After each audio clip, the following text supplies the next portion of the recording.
نحمده ونصلي على رسوله الكريم اما بعد فاعوذ بالله من الشيطان الرجيم بسم الله الرحمن الرحيم رب اشرح لي صدري ويسر لي امري واحلل عقدة من لساني يفقهوا قولي. آپ نے اکثر سنا ہوگا کہ ہم نے دیکھے ہیں بہت پڑھے لکھے عمل ان کا کچھ بھی نہیں، کہتے ہیں نا، اب کئی دفعہ سچ بھی کہتے ہیں. کیا وجہ ہے کہ اتنا کچھ جاننے کے باوجود بھی پھر عمل نہ ہو؟ کیونکہ ایمان نہیں ہوتا، یا ایمان ہوتا ہے مگر کمزور ہوتا ہے. کیونکہ اگر جڑ کمزور ہے درخت کی تو جڑ کھڑا نہیں ہو سکتا نا. اگر کسی کے پاؤں کمزور ہے تو چل نہیں سکتا انسان.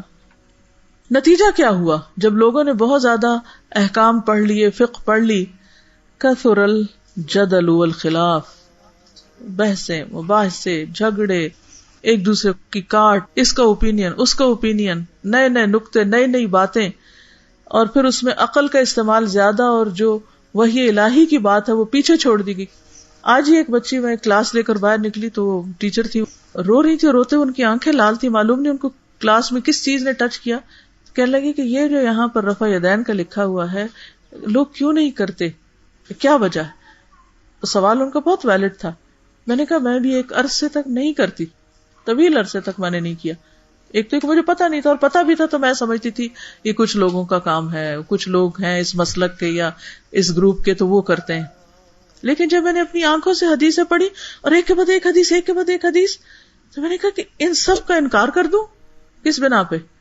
صرف اس لیے کہ لوگوں نے اس پہ اتنی بحث مباحثے کر کے یہ ثابت کرنے کی کوشش کی ہے کہ ضروری نہیں، اور اللہ کے رسول صلی اللہ علیہ وسلم کی اتنی باتوں کو میں رد کر دوں. دیکھیے وہ لذت جو ہے نا ایمان کی، حلاوت ایک سنت پر عمل کرنے کی. کیونکہ میں تو اپنا پرسنل ایکسپیرینس بتا رہی ہوں نا کہ زندگی میں شادی کے بعد میں نے شروع کیا، اور بھی شادی کے بھی کئی سال بعد پڑھا بھی رہی تھی. اور اس وقت پڑھاتے پڑھاتے جب میں اسٹوڈنٹ سے مختلف اسائنمنٹس کرا رہی تھی اور مختلف چیزیں جب دیکھنے کا موقع ملا، تو میں نے کہا کہ آخر مجھے کس بات کا انکار ہے.